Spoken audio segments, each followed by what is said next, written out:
When I was in high school, Team Fortress 2 was everything to me. It's pretty strange to think about it so far removed from the period. Occasionally, I'll still pick the game up and play every now and then, but I'm not as devout of a fan as I used to be. Even still, I find myself thinking back to when I was, and the things I did. I was obsessed with that game, playing it almost every day, and if I wasn't playing it, I was watching other people play it. It's over! And if I couldn't do either of those, I would think about it. Especially at school, either between a lesson or during some downtime in a class, I'd draft up ideas of possible weapons for the 9 classes. Back during TF2's heyday, it was fairly common for new weapons to be added to the game, some of which put a unique and fun spin on the class's playstyle. There were others that barely made an impression at all though, and there were even a few that were ridiculously overpowered. For me, and many others I'm sure, new weapons were the crown jewel of an update, and it was always a little disappointing when none were added. So for a while, in between updates that added actual new guns to the game, I would be drafting ideas in a notebook I owned. And after looking back at them recently, God, they're a nightmare. There's only a handful that I would consider good ideas. The remainder are either blatantly overpowered, worthless guns that serve no purpose, or just plain bad ideas. I want to share a few of them with you all so we can have a laugh, see what went wrong, and then discuss some possible tweaks to the weapons that maintain the core of the idea. Let's hit the ground running with a gun I think is pretty interesting. The first gun we're going to look at is the first gun I ever jotted down in this book. The switched Scorcher is a shotgun secondary meant for the Pyro. At the time I had this idea, Pyro didn't have a single shotgun unique to his arsenal and, well, come to think of it, he still doesn't have one. But I digress. Its stats are as followed. When the damage threshold is/exceeds 45, the target is set on fire. This is meant to serve as a sort of crossbreed between the stock shotgun and the Pyro's flare guns, the latter of which all deal fire damage. In addition, I also gave the gun an increase to afterburn damage by 25%, as a means of giving the gun's flame capabilities a little more bite. As for downsides, I only gave it one. The user of this gun can be set on fire. This is a pretty significant downside, but that's by design. In my opinion, some of the most balanced and interesting guns in the game are the ones that change the playstyle of a class and/or are guns with a single powerful downside. Take for example the direct hit. That gun has a bunch of upsides that are super exciting to new players, but it all comes at the cost of significantly decreased splash radius. This changes the soldier's playstyle significantly, putting more of a focus on 1v1 encounters and air shots as opposed to crowd control. It's one of the best guns in the game from a balance perspective. As for the switched Scorcher, I find it to be an interesting idea, but perhaps a tad underpowered. One of Pyro's innate perks is being immune to afterburn, and despite the perceived potency of the mechanic, removing that perk is still a pretty huge downside. What the Pyro gets in return is pretty decent, having the burning ability of the flare gun secondaries while retaining the ability to fight back against enemy Pyros. The issue has to do with the damage threshold. 45 damage isn't a large amount, but typically if a Pyro is within range of an enemy to deal that kind of damage, they're also within, or close to, within range of the flamethrower itself, making the idea of using your shotgun to burn your opponents somewhat redundant. Regardless, I still like the concept surrounding this gun, and if I had a crack at it today, I'd give it this change. I've made it 25% more accurate. A tighter bullet spread means that more of the gun's pellets will hit at a farther range, making the damage threshold easier to achieve from distances outside of the flamethrower's fire. In addition, I've made it so the afterburn damage bonus is only applicable to enemies set ablaze by this weapon, which was the intention from the start, but now it's been codified. I really like this concept for a weapon, and hopefully this new change would, in theory, entice players to sacrifice one of the class's staple upsides in exchange for a best of both worlds secondary. It's possible it could use some sort of additional penalties at this point, since it's a straight upgrade when enemy teams can't deal fire damage. Possibly a clip size reduction, but that feels a little lazy. Maybe one of you guys can come up with something more interesting. When the Targe was added to the game back in late 2009, it introduced a brand new playstyle to the Demo Man that would only become more fleshed out and popular as the years progressed. The Demo Knight is a type of subclass that sacrifices the Demo Man's explosives for melee strength. Originally, the subclass was pretty gimmicky, but once the Uber update dropped and gave the Demo Man a replacement for their primary meant to synergize with this playstyle, it was still pretty gimmicky. You wouldn't see this playstyle in any kind of organized play, but it was at the very least a supported and fully realized subclass for Demo Man that could be a lot of fun in public servers. As more and more Demo Knight unlocks got added to the game, they would synergize best with the full-fledged loadout, but the original playstyle of the hybrid Demo Knight was tossed to the wayside somewhat. If you wanted to keep your grenade launcher but still use a shield, your best option was the originator of the subclass, the Targe, because its damage resistances are the greatest out of all the shields. I wanted to create a shield that synergized first and foremost with the hybrid playstyle, as well as fit the class's ordnance background aesthetically. As a result, I created the Riot Targe. The idea behind this shield was as follows.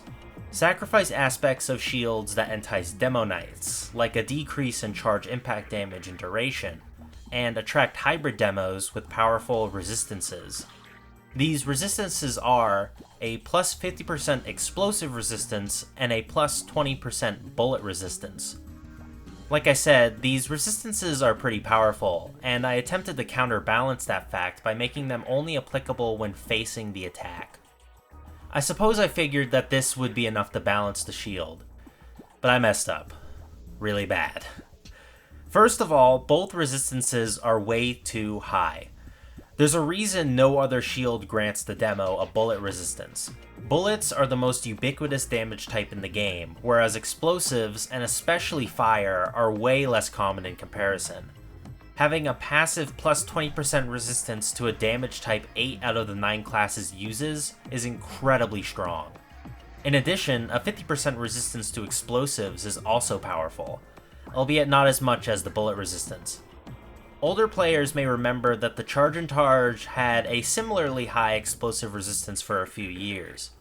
Today it has about 30%, but back when it was released, it was at an astonishing 65. Granted, this was back when the game was much newer and there were way less unlocks in the game, but still, this tells me that blast resistances on shields shouldn't reach that high. Face tanking pills for 50 damage disgusts me to even type, let alone read aloud.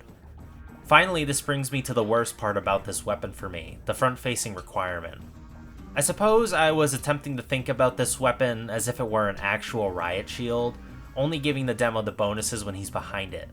I appreciate the idea, but frankly, I should have known better. Hit detection in TF2 is already janky enough as is. Having yet another weapon that relies on that he said, she said handshake players and servers do that lead to face stabs and the like is very low on my list of priorities. A hybrid knight shield with an ordnance aesthetic isn't, however, so I'd like to salvage it, and here's what I've drafted up. I've reduced the explosive resistance to that of the Targes, as well as decreased the bullet resistance to a more modest 10%. That way, the Riot Targe still has a unique benefit other shields don't have. It could also be comboed with the Pain Train to eliminate that weapon's downside. In addition, I also removed the front-facing requirement, which just served to complicate the design of the weapon and would have facilitated hit detection frustration. I kept its downsides the same and removed the knockback benefit because that's innate to all shields regardless. Don't know what I was thinking there. Finally, I added a new upside.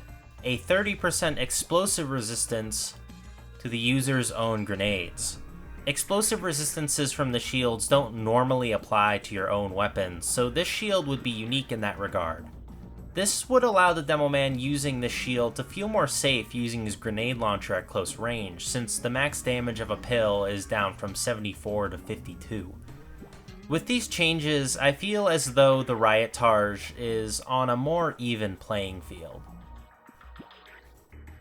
For a lot of these weapon ideas, it's been such a long time that I can hardly remember making them. That isn't the case with this one though. I recall thinking the idea for the medieval Mosh Pit was hilarious. This is a soldier secondary in the same vein as the other battle banners, like the battalion's backup, Conjurer, and of course the buff banner. Its stats are as follows. Like all other banners, the way to increase the meter is via damage. However, this one is a little different in that you specifically need to deal melee damage to build the charge. Once 150 points of damage have been dealt, the banner can be activated, and it would restrict all nearby players, including its user, to medieval mode. Medieval mode, if you don't know, is an obscure game mode that restricts players to basically only using their melee weapons, along with a few exceptions that fit the medieval aesthetic. I won't lie, I still find this banner hilarious in concept. Imagine pulling this out while the opposing team is making a coordinated push. Suddenly they're fucked, because the heavy has to punch you to death with his fist of steel or something. What makes this so funny is also why this should never be in the game. Even if your own team is restricted to melee weapons, that doesn't stop Engineer Sentriness from existing. Or hell, restricting your own team to medieval mode has huge griefing potential. Not to mention, the damage cost being a measly 150 is laughable. One crit would get you over that limit, and then some. So let's change that. Increasing the damage to 390 means that soldiers would need at least 2 crits to activate their banner. A Trolldier is probably frothing at the mouth at the prospect of only needing 2 Market Gardener kills to get this banner off. But since the Market Gardener itself is a pretty poor weapon without blast jumps, the Trolldier in question would be trading quick charges for weak performance during the effect of the banner. I also lowered the duration of the Mosh Pit by 2 seconds in comparison to the other backpacks. Really though, I don't think they're salvaging this weapon idea. As funny as the idea is to me, I really can't see of a way of keeping the concept alive while not making this one of the most annoying weapons in the game to play against, or with. Throughout most of my time playing TF2, I'd consider myself a medic main first and foremost. It originally started as me playing the class out of necessity, since for a long time most public servers were medicless and the team is much stronger with one. But over time I grew to really like keeping my team healthy and helping to turn the tide of battle with an uber charge. So of course I tried my hand at making several medic unlocks. I always had trouble with one thing in particular though, and that was the tide turning mechanic that defines the medic class. No, okay, stop. I don't even use the tide turner. Why are there so many clips of it here? Maybe this is just me, but coming up with unique and interesting uber charge variants is really hard. I feel as though the current mediguns already in the game each fulfill some sort of niche, so coming up with another one that doesn't step on their toes is easier said than done. Regardless, that didn't stop me from trying. The Double Diagnosis is a medigun that doubles the patient's ammo clip size, ammo capacity, and capture rate during an uber charge. Since this uber charge is less powerful than the likes of the stock or even the Kritzkrieg, it has been given a plus 50% uber charge rate, meaning it'll take 40 seconds to reach 100% if the medic is pocketing. The idea for this medigun came from the frustration of having a pocket such as a demo man or soldier running out of ammo mid-uber, making for an unsuccessful push. With the Double Diagnosis's uber charge, that problem is greatly mitigated. For example, this uber would give soldiers using the stock rocket launcher a clip size of 8 and an ammo capacity of 40. It wouldn't be great for standard pushes due to not having any invulnerability, but it would be great at capturing objectives, thanks to the third bonus, the doubled capture rate. This capture rate increase would make pocketing Scout an incredibly powerful option on 5CP maps and the like, since that would mean just you and your pocket would have a whopping 5 times capture rate. Between this and letting soldiers and demos keep up the suppressive fire, I feel like this uber is, at the very least, unique. However, I still feel a tad uneasy about the gun as a whole, as if it's simultaneously really weak and really powerful. Out of all the uber charges already in the game, this uber would be the worst by far at breaking stalemates. Even a bottomless clip wouldn't let a medic and their pocket out DPS a sentry nest, let alone an enemy uber charge. But then there's the bonus to the capture rate, which could lead to some cheesy back cap situations where an enemy team needs to deal with a scout that has a pistol with a 24 bullet magazine. I was at a bit of a loss when thinking of a way to retain its identity while also evening the effect out. Here's what I've managed to come up with. I decided to cut the capture rate bonus and replace it with a new upside. Patients attached to the Medigun beam will receive the equivalent of a small ammo pack every few seconds or so. To stop this from potentially giving patients unlimited ammo, I restricted it to only applying to overhealed patients, meaning enemies can still overwhelm the medic/pocket combo and won't receive infinite rockets in response. As a precaution, I made it so patients can't stack this benefit with camping around a dispenser. It's a small penalty, might not even be necessary, but I thought I should add it. Finally, I added a minor healing penalty to the gun. Minus 50% means it heals at a reduced 20.4 HP per second while in battle, as opposed to the stock's 24. It might seem strange to add a penalty to this gun when its uber is still fairly weak, but I figured some downside was necessary, as otherwise this gun would be straight up better than stock when building uber charge, which is something none of the other unlocks can claim. I also feel as though a healing penalty ties a bow on this gun. In exchange for being worse at healing, you become something of a walking dispenser. Feel free to criticize this one though, and call me a heretic of a medic main for suggesting that the class should be worse at healing people. While medic is my most played class, spy is my least. His niche was very enticing to me when I first started playing Team Fortress 2, which I'm sure was the case for basically everyone starting out. But I just wasn't cut out for a life of espionage. Too flat-footed, too left feet, some third foot analogy. I had a friend who was really into the class though. I also played the game during the heyday of the Doctor and Forcicle strategy, and with any luck just uttering that name made at least one person watching this groan. So I was, or at the very least, I thought I was well versed enough in how the class played to make a few weapons for him. Looking back at some of these, the problem was that I usually tried way too hard to get creative with them, and as a result, made some pretty awful weapons. Like a sapper you could put on friendly engineer buildings to keep them safe from enemy sappers. For 5 seconds. Complete dog shit. Then we have this knife, which is way too powerful and just badly designed all around. At the cost of eliminating 5 of the 9 classes as possible disguises, the inside job allows a spy to gain extra max health a la the Eyelander by backstabbing a class you are currently disguised as.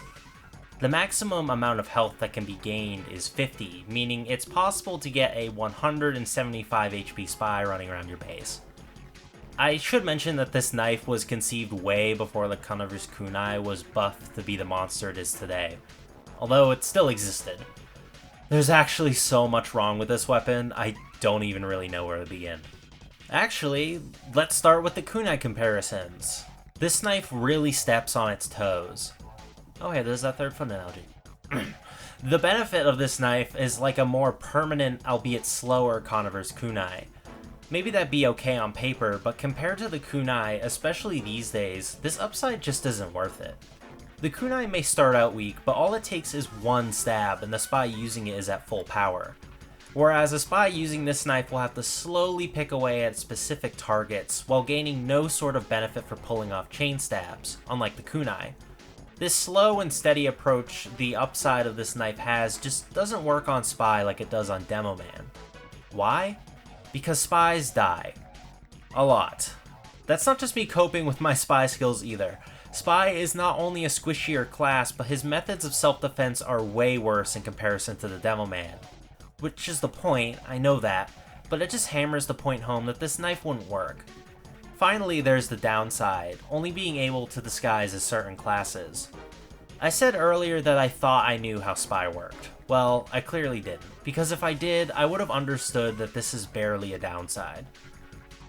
A spy's disguise isn't meant to be some fantastic ruse that turns enemy teams against each other like you're the Thing or something. They're meant to give you a split second of time.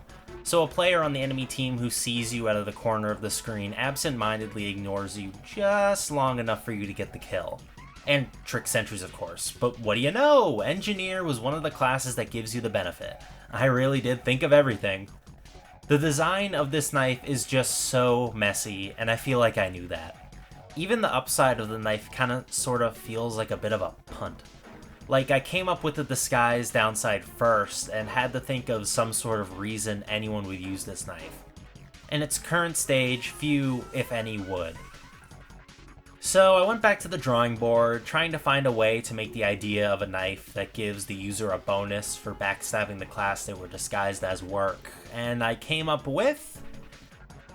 nothing. Yeah, I'm genuinely at a loss for where to take this weapon.